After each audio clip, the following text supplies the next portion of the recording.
Subscribe channel Truth.id dan aktifkan lonceng notifikasi untuk mendapatkan informasi seputar live streaming dan video khotbah terbaru. Posisi tombol subscribe berada di kanan atas channel kami dan jangan lupa nyalakan loncengnya.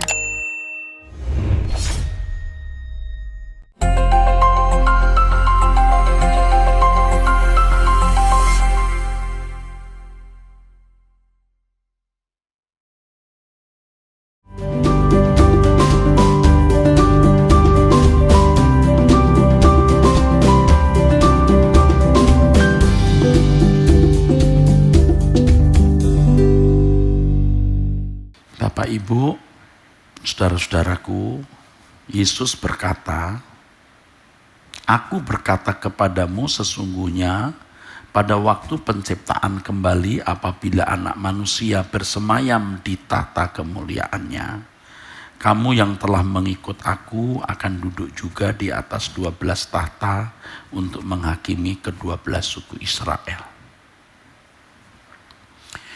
Tuhan Yesus mengucapkan ini di tengah-tengah suasana di mana ia akan dibawa ke dalam penderitaan. Ya. Kita tidak tahu bagaimana perasaan murid-murid pada waktu itu ya saudara. Betapa sedih sebab mereka memimpikan Yesus akan menjadi raja dunia seperti Herodes atau seperti kaisar di Roma. Ya. Tetapi Yesus mengatakan bahwa dia akan dibawa, dia akan pergi ke Yerusalem dan menanggung banyak penderitaan dari pihak tua-tua, imam-imam kepala, dan ahli-ahli Taurat, lalu dibunuh dan dibangkitkan pada hari ketiga. Ini mengejutkan ya saudara. Sehingga Petrus menarik Yesus ke samping dan menegur dia, katanya, "Tuhan, kiranya Allah menjauhkan hal itu. Hal itu sekali-kali takkan menimpa Engkau." Murid-murid Yesus sudah meninggalkan rumah mereka. Selama 3,5 tahun selalu bersama-sama dengan Tuhan. Bisa berhari-hari atau berminggu-minggu atau lebih tidak bertemu dengan keluarga. Bisa. Atau kalaupun bertemu tidak dengan cukup waktu. Mereka sudah meninggalkan pekerjaan. Seperti Matius ini pemungut cukai yang juga namanya Lewi. Dia sudah jobless dari satu kedudukan dan posisi yang baik. Pemungut cukai saudara tahu pasti kaya. Seperti Zakius misalnya. Mereka sudah mempertaruhkan segala sesuatu. Jadi kita bisa mengerti mengapa kemudian Petrus mewakili murid-muridnya dan murid-murid yang lain mengatakan, "Kami sudah meninggalkan segala sesuatu. Apa yang kami akan peroleh Tuhan?"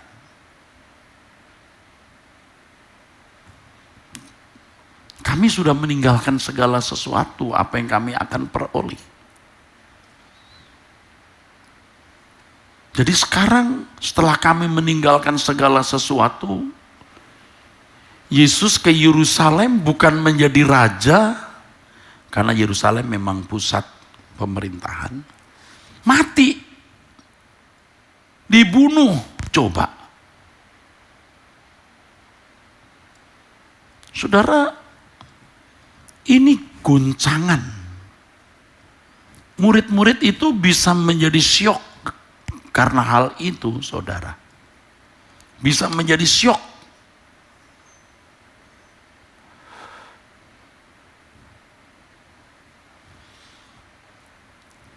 Bayangkan itu, saudaraku.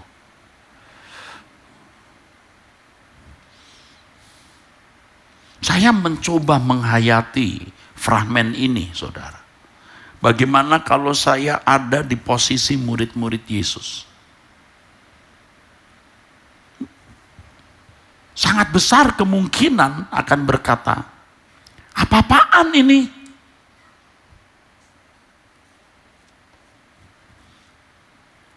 Mungkin bisa juga berkata, dari dulu Tuhan bicara begitulah, kasih tahu bahwa Tuhan memang tidak menyediakan apa yang kami harapkan. Tidak heran kalau murid-murid itu pernah bertengkar, dan itu bukan satu kali.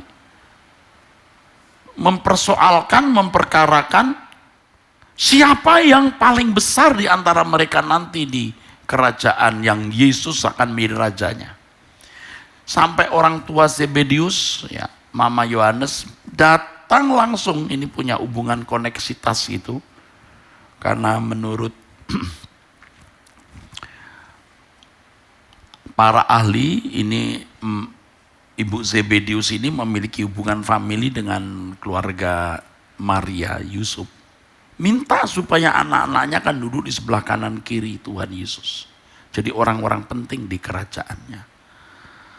Jadi bukan tidak mungkin kalau keluarga dari murid-murid merelakan suami, merelakan ayah, merelakan orang tua mereka ikut Yesus. Karena memiliki janji surga, surga menurut versi mereka.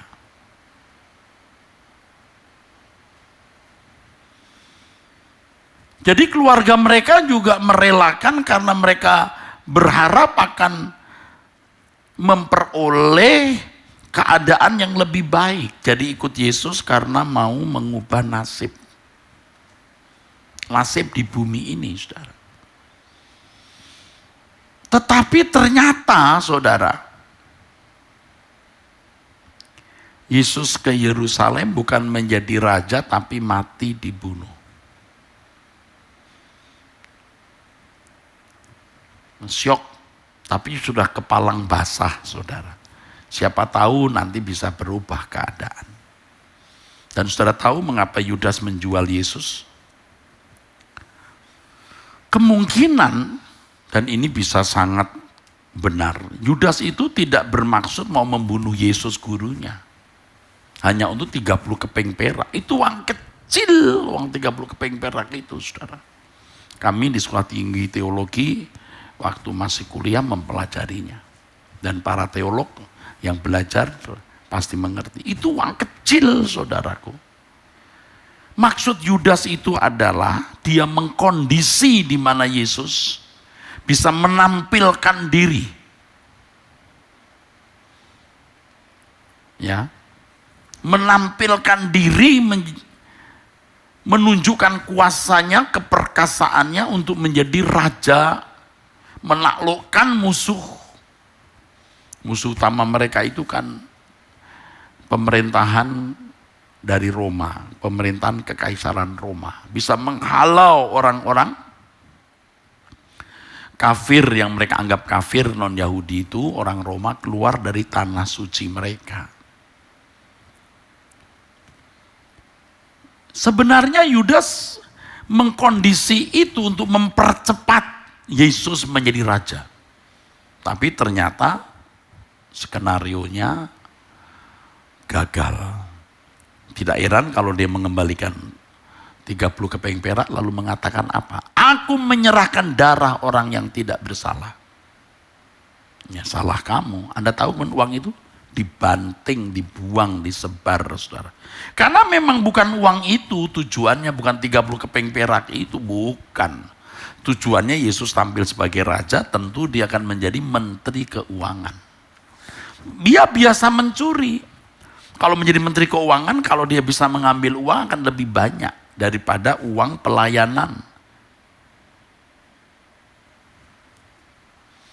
Yang saya katakan ini benar, saudaraku. Benar, jangan ragu-ragu. Ini benar. Jadi murid-murid Yesus itu mau menikmati kehidupan yang sukses menurut versi manusia. Jadi tidak heran kalau Petrus berkata, jangankan penjara, mati pun aku rela Tuhan. Ya memang dasarnya Petrus juga orangnya memang seorang yang spontan ya. Dan memang mencintai Tuhan juga dia, saudara ya. mencintai Tuhan sungguh-sungguh. Tapi ketika dia melihat fakta di luar harapan mereka, saudara tahu, mereka seperti domba yang tercerai-berai. Yesus sendiri mengatakan, ketika gembala ditangkap, domba-domba cerai-berai maksud saya. Akhirnya kita membaca dari Alkitab, mereka kembali menjadi nelayan. Ayo kita tangkap ikan saja, udah pupus harapan. Layu sebelum berkembang, saudara. Yesus berkata bahwa dia akan bersemayam di tahta kemuliaannya. Dia memang mati tapi bangkit. Tapi murid-murid ini tidak mau mengerti kata bangkit. Karena tertumbuk dengan kata mati itu. Mati, wah udah. Itu sudah di luar skenario mereka. Kalau sudah mati mau apa lagi? Pupus sudah harapan, punah sudah. Mati. Mereka tidak melihat adanya kebangkitan. Berkat abadi, kekekalan. Nah, orang tidak melihat itu. Sampai hari ini banyak orang yang jangkauannya tidak menembus batas. Urusan dengan Tuhan itu urusan berkat hari ini. Kesembuhan hari ini, mujizat hari ini, sukses hari ini.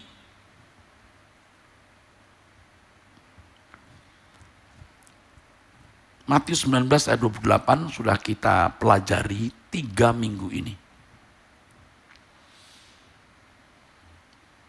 Kalau kita percaya Tuhan Yesus, mestinya kita mengikuti apa yang Tuhan kehendaki.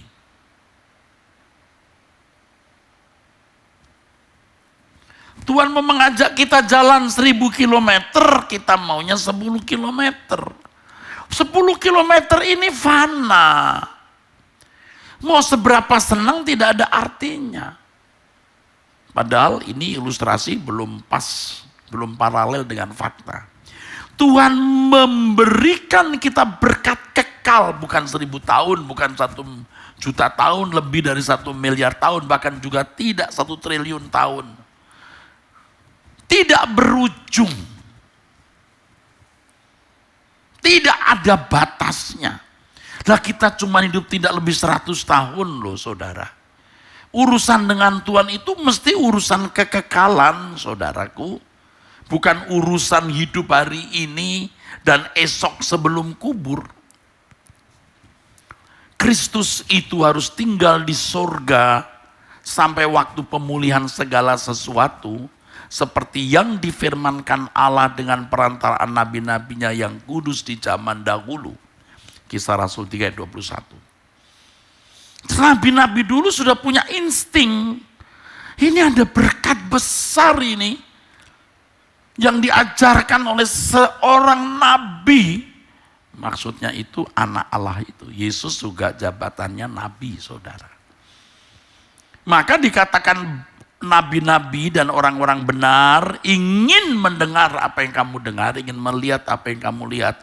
Tapi mereka tidak mendengar dan tidak melihat, saudaraku.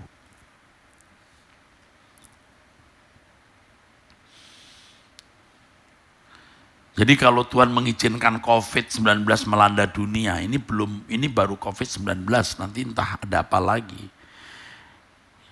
Karena Tuhan mau mengingatkan kita, ini dunia yang tidak ideal, saudaraku. Ada berkat abadi di balik wabah ini. Momentum ini kita harus sikapi dengan benar supaya tidak berlalu dengan sia-sia. Kalau berlalu dengan sia-sia rugi kita. Ya. Covid ini berlalu, lalu kembali hidup normal seperti biasa. Balik lagi hidup dalam kewajaran anak dunia. Jadi COVID ini tidak membawa berkat kekal. Padahal harganya mahal sekali COVID ini, saudara. Ya. COVID ini harganya mahal sekali, saudaraku. Penderitaan banyak orang, saudara. Mahal, penderitaan banyak orang. Nah, kita harus menangkap berkat abadi di balik ini.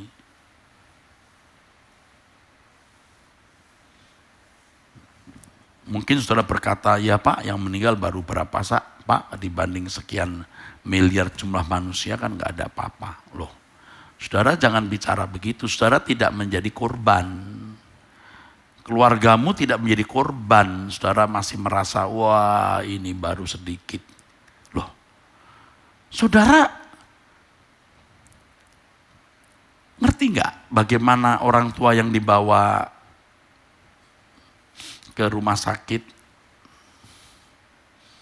lalu meninggal sampai dikubur pun tidak sempat melihat. Aduh, itu kepedihan.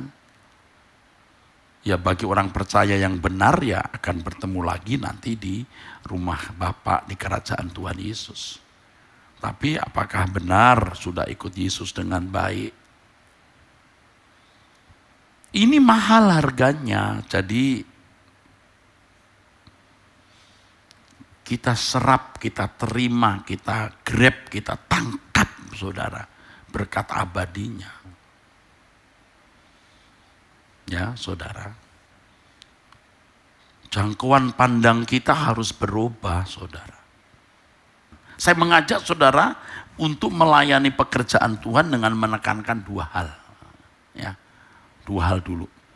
Mestinya tiga kalau mau lengkap. Yang pertama, hidup tidak bercacat, tidak bercelah. Ya. Hidup bertanggung jawab, kerja keras, jaga pola makan, pola hidup yang baik, ya. Langit baru, bumi baru. Ini hidup bertanggung jawab itu artinya jangan menggampangkan hidup dengan doa mujizat terjadi, dengan doa kesembuhan mudah terjadi, ya. Dengan doa rezeki gampang diperoleh. Ini kalau menurut saya atau banyak pendeta juga atau hamba Tuhan, ini tidak benar. Ini membuat kinerja rusak, membuat manusia tidak bertanggung jawab. Yang ditabur itu harus dituai kok. Ya jangan ya saudara. Hidup tidak bercacat, tidak bercela yang sekarang sebenarnya akan saya bicarakan yang ini. Ya, masuk ke sini. Menyangkut ini, kalau kita yakin Tuhan akan memerintah, kita akan berdiri di hadapan pengadilan Allah, kita harus betul-betul siap hari ini. Nanti kita ngomong, nah, langit baru, bumi baru. Saudaraku, kita ikut Yesus bukan mau memperbaiki nasib kita di bumi, saudara. Kita ikut Yesus karena kita mau mempersiapkan diri untuk berkat kekal. Untuk berkat abadi.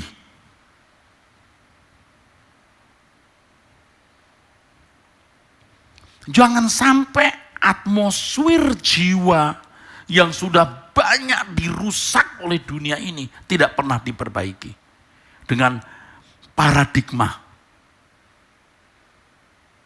yang salah. Paradigma yang salah membangun selera jiwa yang salah. Yang dikatakan Paulus dalam Filipi pasal 3, orang-orang yang pikirannya hanya tertuju kepada perkara-perkara duniawi. Jelas dikatakan di situ. Hidupnya sebagai seteru salib Kristus artinya tidak sesuai dengan maksud salib itu diadakan. Tuhan mereka, perut mereka, kemuliaan mereka ialah aib mereka, pikiran mereka semata-mata tertuju kepada perkara duniawi.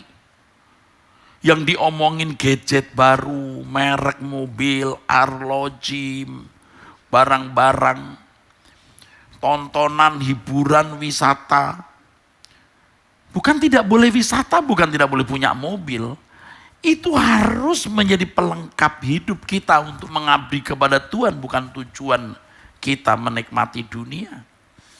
Jadi Bapak Ibu saudara-saudara yang sekarang ini tidak memiliki kendaraan mobil atau kendaraan roda 4 atau bahkan tidak memiliki kendaraan roda 2. Saudara yang hari ini mungkin tidak punya rumah pribadi, harus menganggap itu bukan masalah. Saudara kalau berkata, ya Pak Eras enak sudah punya rumah. Ya saudara, tapi rumah saya tidak besar. Saya kira rumah saya sekitar 120 meter atau lebih sedikit, saya itu tidak ingat. Tapi ya segitu. Ruang tamunya kalau dihadiri 10 orang udah nggak bisa. Ruang tamunya itu paling untuk 6 orang. Karena kecil. Ya saya bicara ini ada beberapa kru yang ke rumah saya, tahu. Ruang tengah yang bergabung dengan ruang makan, sudah.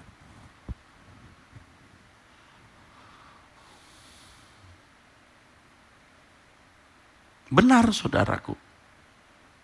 Ada beberapa ruangan yang 2 atau kali 3 atau kali 4 itu untuk 2 orang karena kami punya anak-anak, selain anak kandung juga ada anak yang menjadi anak kami di rumah. Beberapa sempit, nggak apa-apa. Jadi saudaraku, ya saya punya rumah tapi ya itu nggak hebat-hebat banget saudaraku. Ya saudara, kita akan memuliakan Allah ketika kita tidak merasa malang dengan keadaan secara jasmaniah ini. Karena kita memiliki pengharapan kemuliaan bersama Tuhan. Kita memiliki kekayaan kerajaan surga.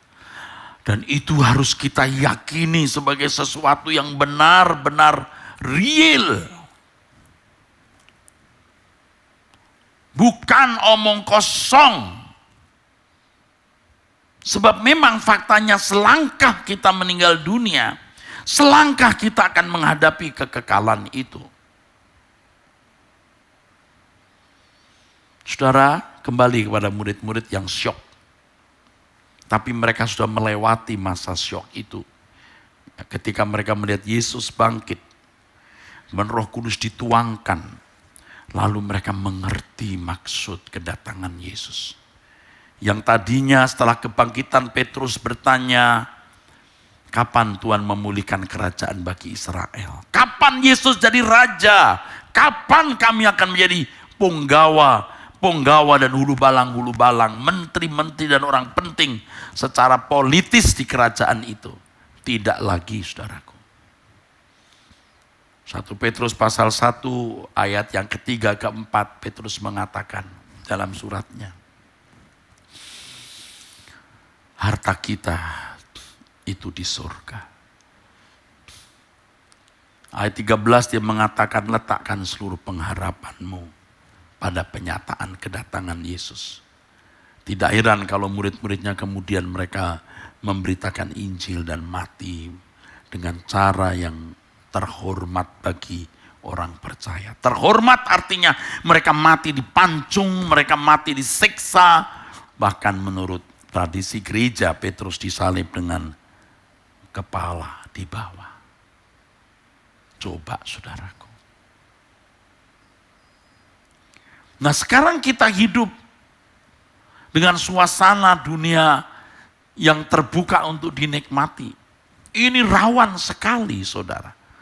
Dengan cara berpikir kita yang sudah terlanjur duniawi, dan selera jiwa kita yang terlanjur duniawi. Nggak mikir, nggak mampu menembus batas dengan jangkauan berpikir seperti yang Tuhan Yesus ajarkan. Aku akan memulihkan segala sesuatu di langit baru, bumi baru. Sehingga kita tidak memiliki keserasian dengan Allah, saudaraku. Nah, kalau kita benar-benar percaya yang dikatakan oleh Tuhan Yesus, kita mempersiapkan diri untuk bisa masuk kerajaan surga. Kita harus memperkarakan apakah hidup kita saat ini berkenan di hadapannya. Dulu kalau saya di hadapan Tuhan berdoa,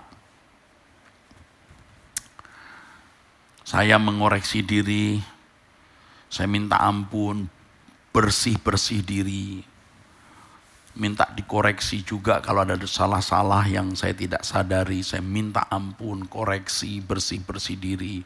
Setelah itu, saya berharap keadaan saya sudah menjadi berkenan. Tetapi jam berikut, saya sudah tidak peduli. Saya ini keadaannya berkenan di hadapan Tuhan atau tidak. Nah, ini bahaya, saudara. Selain kita permisif atau mudah mengizinkan kesalahan kita lakukan dengan perkataan, pikiran, dan perbuatan, ya, kita akan terikat dengan banyak kesenangan-kesenangan dunia. Kita tidak lagi memiliki gairah untuk menantikan kedatangan Tuhan dan kemuliaan kerajaan surga. Tidak ada gairah itu. Nah, sekarang saya mengajak kita menjadi Kristen yang serius. Kita kan pasti mati, saudara. Bisa kapan saja. Kita harus menghadap tahta pengadilan Kristus. Ketika kita menghadap tahta pengadilan Kristus, yang pertama, kita dijumpai dalam segala hal yang kita lakukan tepat. Oh, tepat. Yang kedua, apa yang Tuhan percayakan kepada kita untuk kita tunaikan, kita penuhi semua. Saudara sebagai pengusaha, pedagang, saudara sebagai praktisi hukum, saudara sebagai pendidik, saudara sebagai aparat keamanan, ya. Saudara sebagai pendeta, saudara sebagai ibu rumah tangga, saudara sebagai pejabat pemerintah, dan seterusnya. Di situ Tuhan memiliki rencana-rencana untuk dipenuhi oleh kita. Apakah saudara memenuhinya? Jadi jangan mimpi, jangan harap jadi pendeta, lalu baru bisa memenuhi rencana Allah. Pendeta punya panggilan sendiri. Saudara menjadi taxi driver atau driver taksi online atau aplikasi, itu juga baik. Di situ saudara juga memenuhi rencana Allah di situ. Ojek online, Anda itu juga memenuhi bagian saudara di tempat itu. Dimanapun kita berada. Nah, kalau kita menghadap tahta pengadilan Tuhan, kita sudah memenuhi apa yang Tuhan percayakan kepada kita untuk kita penuhi, saudaraku. Jadi kita mulai dari bangun tidur, ya. Kita mau melakukan apapun yang Dia kehendaki. Dan itu menyenangkan hati Allah. Itu menyenangkan hatinya, saudaraku. Memang kadang-kadang kita dibawa kepada situasi di mana kita menjadi seperti anggur yang tercurah, roti yang terpecah. Kita harus membagi hidup kita. Kita harus mengorbankan bagian untuk keluarga, bagi orang lain, saudara. Kita harus lelah. Ya. Ini kalau soal rencana Allah. Ya. Tapi kita menjadi bahagia. Kita mulai meninggalkan kebiasaan-kebiasaan yang Tuhan tidak kehendaki. Kalau ngomong mau nyerang orang, tidak mau ngalah, kita mulai banyak diam. Ya. Kita mau berpikir bersih, tontonan kita bersih, hati kita bersih. Kita bisa merasakan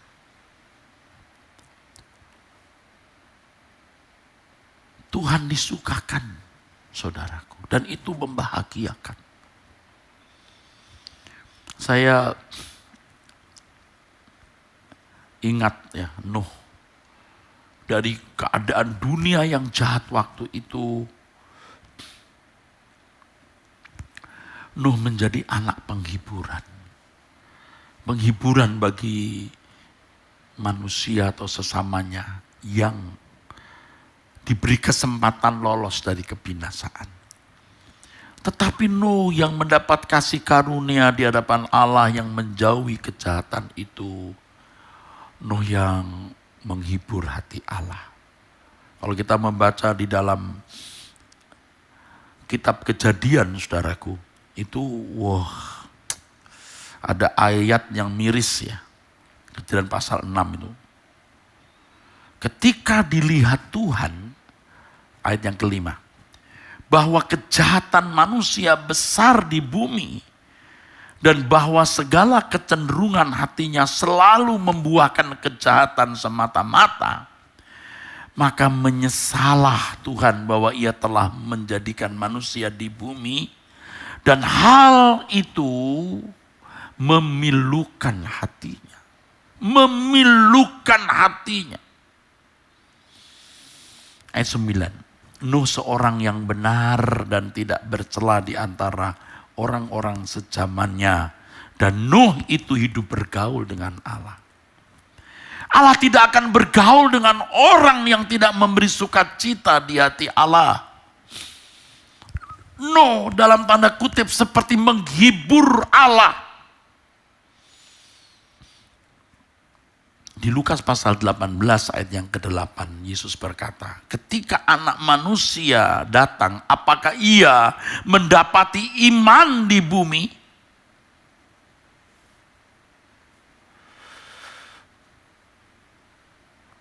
Ini luar biasa, saudaraku sekalian.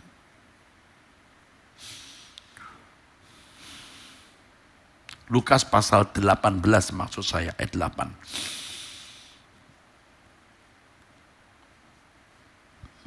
Dan kita bisa menjawab hari ini. Ada Tuhan. Engkau masih mendapati iman di bumi Tuhan. Paling tidak, aku Tuhan. Paling tidak saya Tuhan. Oleh sebab itu saya tidak minta apa-apa Tuhan, aku hanya minta buat aku bisa menyenangkan Engkau. Buat aku bisa menyukakan hatimu. Hebat saudara, Anda lebih hebat dari pejabat tinggi manapun di dunia ini. Lebih sukses dari pengusaha manapun di bumi. Percaya saudara. Kalau kita bisa menjadi anak kesukaan Allah, itu luar biasa. Mengapa kita tidak memilih ini? Ayo bersama-sama dengan saya. Catatan hidup kita yang lalu buruk dan itu tidak menyukakan hati Allah. Tetapi menatap hari esok, kita membuat lembar baru dan kita bersyukur lembar lama kita bisa dilupakan oleh Allah. Karena Allah mengampuni dan Allah yang mengampuni itu Allah melupakan. Kita membuat lembar sejarah hidup yang baru. Saudara bukan hebat, tidak hebat di mata manusia. Jabatanmu, pekerjaanmu tidak bernilai di mata manusia. Tetapi kalau kita dari hari ke hari selalu melakukan apa yang berkenan di hadapan Allah. Dan memenuhi apa yang Dia rencanakan dalam hidup kita. Walaupun itu kelihatan tidak berarti di mata manusia. Itu menyukakan hati Allah.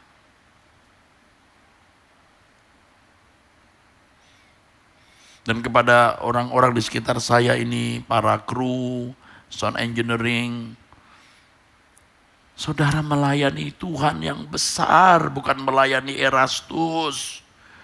Oh, saudara bukan pegawai gereja, saudara hamba-hamba Tuhan yang tanpa saudara, suara ini, gambar ini, pesan ini tidak sampai kepada ribuan-ribuan orang. Ini berkat besar. Ini bukan acara untuk mencari uang atau menarik orang menjadi anggota gereja kami atau sinode ini. Sama sekali tidak ada niat itu. Tapi menarik saudara untuk bersama-sama pulang ke surga. Ayo saudaraku. Jadi kita menggumuli hal ini.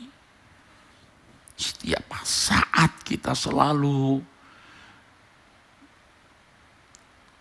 memeriksa diri dan tahu kita berkenan di hadapan Allah.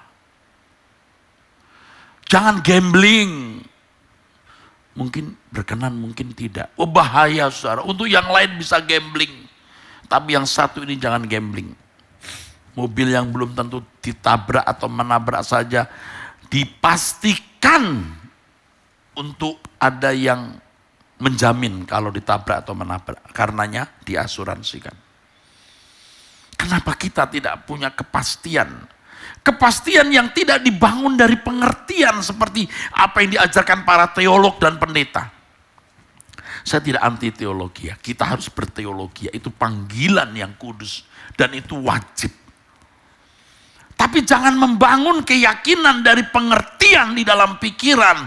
Bangunlah keyakinan dari pengalaman hidup. Perjumpaan dengan Allah. Semua jangan dirumuskan dalam fantasi. Tidak pernah menjumpai Allah. Lalu orang merasa dirinya sudah mengenal Allah dan hebat.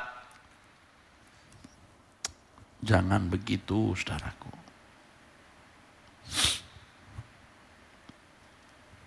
Ayo kita berubah ya saudara. Ayo kita berubah ya. Ini tidak membuat kita jadi kurang bahagia.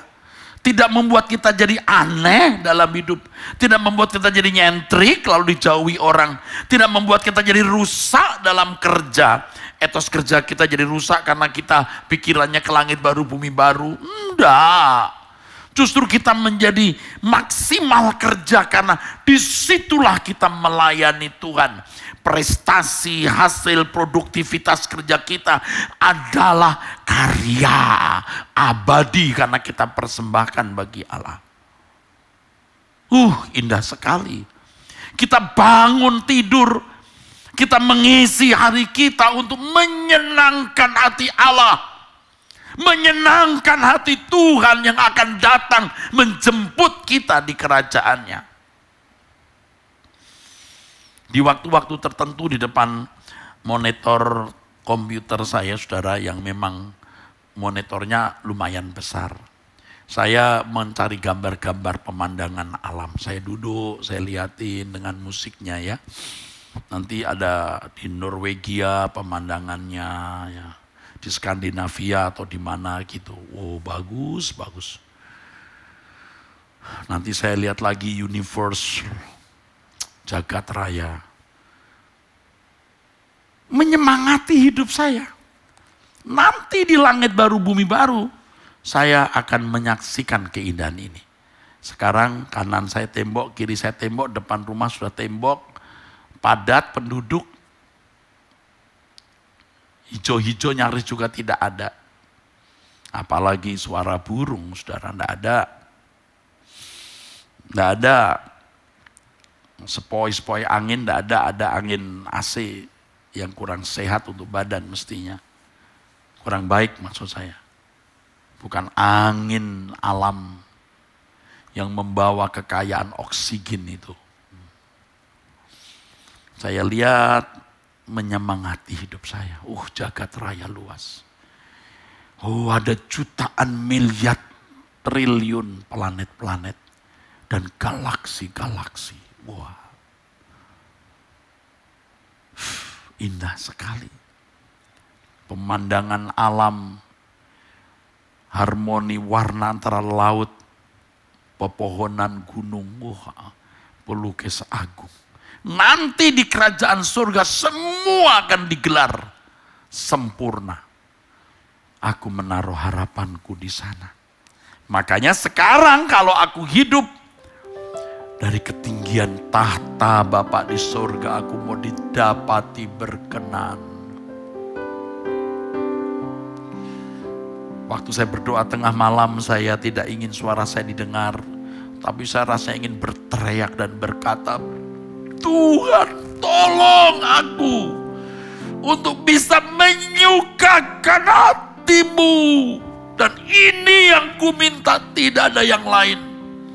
Sebab hanya ini kerinduanku, ketika aku pulang, Engkau menerima aku, Engkau mengenal aku. Dan aku mendapat tempat di hadapan tatamu untuk menyembah Engkau dan melayani Tuhanku Yesus Kristus. Serius. Itu serius.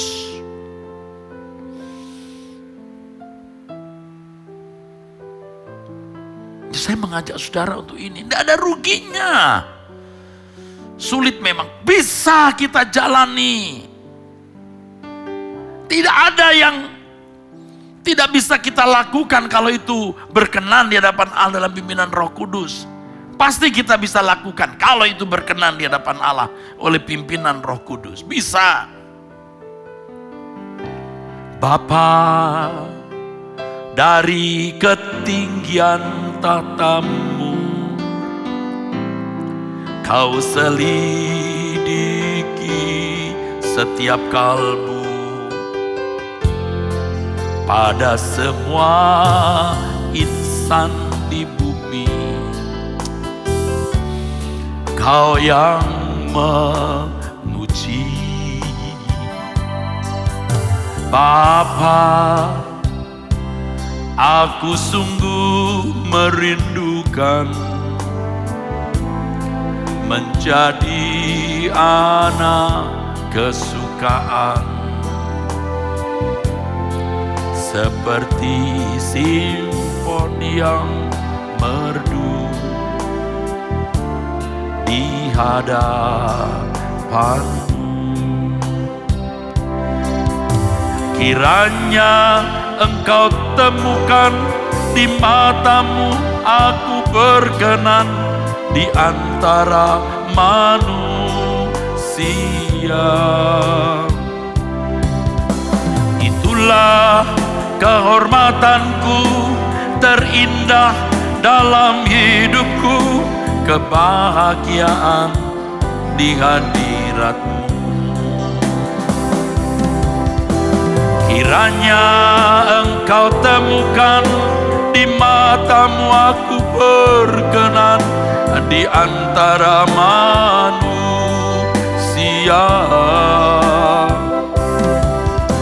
Itulah kehormatanku terindah dalam hidupku, kebahagiaan di hadirat-Mu. Luar biasa saudaraku. Kita bisa melakukannya. Jika kita mau, jika kita sungguh-sungguh mau melakukan, saudara.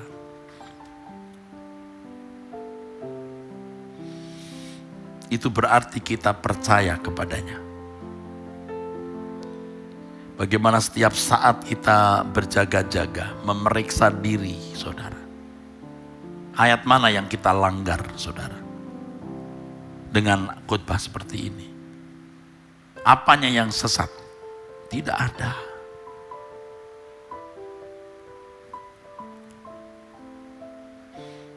Ini yang Tuhan kehendaki. Kuduslah kamu sebab aku kudus. Meninggalkan cara hidup yang kamu warisi dari nenek moyangmu.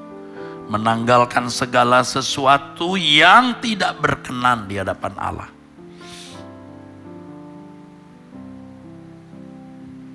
Saudara, kalau kita sungguh-sungguh melakukan hal ini, berarti kita itu benar-benar percaya Yesus. Percaya Yesus berarti melakukan apa yang Dia kehendaki untuk kita lakukan. Dan khotbah saya berseri selama 2 minggu ini, bahkan 3 minggu di jam 11 mengenai akulah jalan. Jalan. Bukan untuk diyakini saja, tapi dijalani. Bukan hanya membuat rumusan, format, sistematika teologi, dia juru selamat, anu. alami bagaimana Yesus menjadi jalan dalam hidup, bukan hanya menjadi pengertian kita. Bagaimana kita mengalami perjumpaan dengan Tuhan dalam setiap kejadian hidup yang kita alami. Baru kita percaya Tuhan di sini. Hidup kita akan makin bersih, tentu kita melalui proses. Hidup kita makin berkenan di hadapan Allah. Kerinduan kita makin kuat pulang ke surga.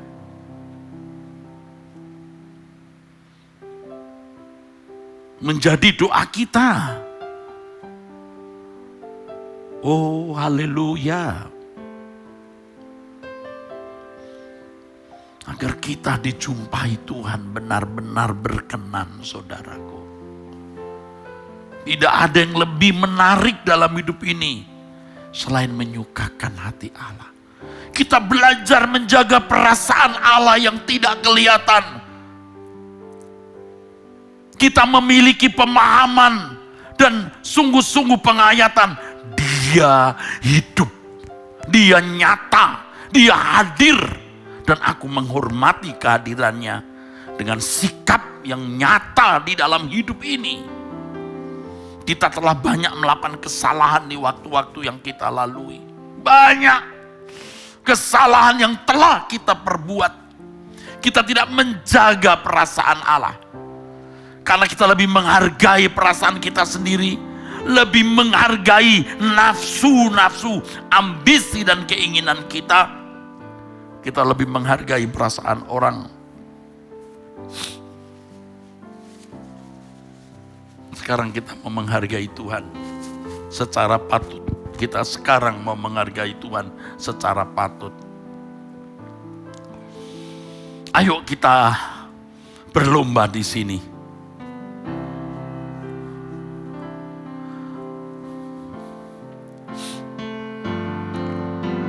Bapa, dari ketinggian tahtamu, mari saudara ikut menyanyi bersama saya.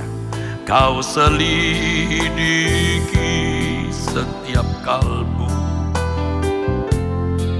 pada semua insan di bumi. Kau yang menguji.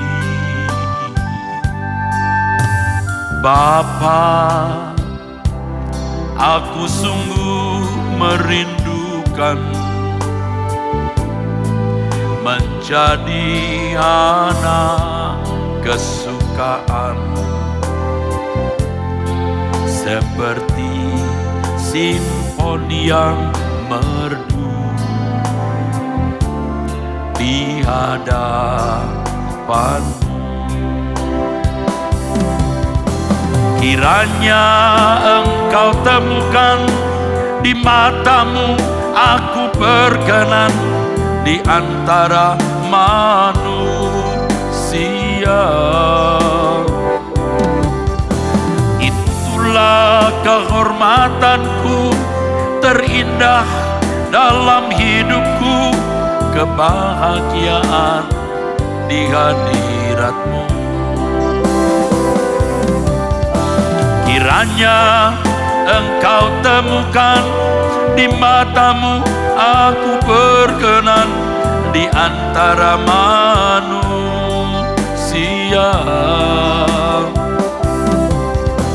Itulah kehormatanku terindah dalam hidupku, kebahagiaan di hadiratmu. Memang semua penuh proses, saudara. Tetapi saudara akan mengalami proses itu dan Anda menemukan gairah spirit yang baru yang menyala di hati saudara. Saudara akan mencintai Tuhan lebih lagi, bukan hanya omong kosong. Ayo kita kembalikan apa yang diajarkan Yesus 2000 tahun yang lalu dalam hidup kita. Mari kita tidak berkelahi. Mari kita menerima orang lain dengan segala kekurangan dan kelemahannya. Saya tahu yang mendengar apa yang saya khotbahkan bukan hanya dari Gereja Suara Kebenaran Injil, tapi dari saudara-saudara saya yang berjemaat di HKBP, GKI, GPIB, GPDI, GPPS, GUP, GBI, atau bahkan dari saudara yang aliran yang lain seperti saudara kita dari Katolik, dari Bala Keselamatan. Semua kita yang percaya Yesus sebagai Tuhan, ayo kita kembali kepada kehidupan Yesus yang kita harus kenakan. Dengan berbagai perbedaan-perbedaan doktrin pasti, tapi jangan kita melukai. Ya, pasti ada perbedaan, tetapi untuk menjadi berkenan di hadapan Allah tidak ada perbedaan. Allah itu besar, besar. Oh, Allah itu besar, jangan berpikir picik. Kita melihat sejarah gereja, konflik antar gereja. Kita jangan panjangkan lagi. Dunia sudah tua ini, saudara. Sudah mendekati kehancurannya. Jangan sombong. Ayo rendahkan hati kita berubah.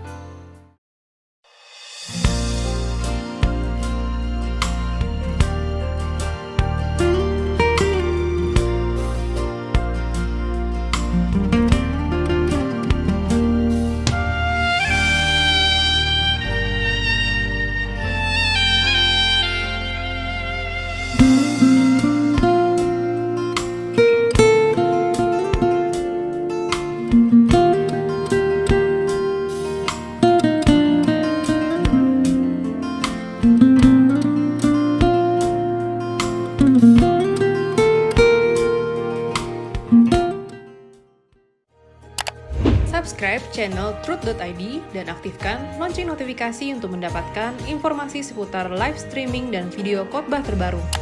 Posisi tombol subscribe berada di kanan atas channel kami dan jangan lupa nyalakan loncengnya. Subscribe channel Truth.id dan aktifkan lonceng notifikasi untuk mendapatkan informasi seputar live streaming dan video khotbah terbaru. Posisi tombol subscribe berada di kanan atas channel kami dan jangan lupa nyalakan loncengnya.